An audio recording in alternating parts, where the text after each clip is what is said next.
Hello mga kaibigan ko, ganito po maglana ng ninyo, ganito po gumawa ng langis. Yan. Masusunog na siya kasi naglalana na siya. Ito po ay masarap po gamitin sa paghihilot o pagmamasage o sa buhok na ihaplas bago maligo at lalong-lalo sa paglamig. Kaya po ako naglamang ngayon mga kaibigan ko. Kasi nga po, paglamig ngayon.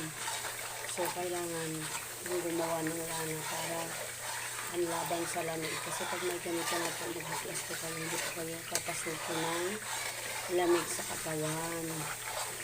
Ayan, ganito po.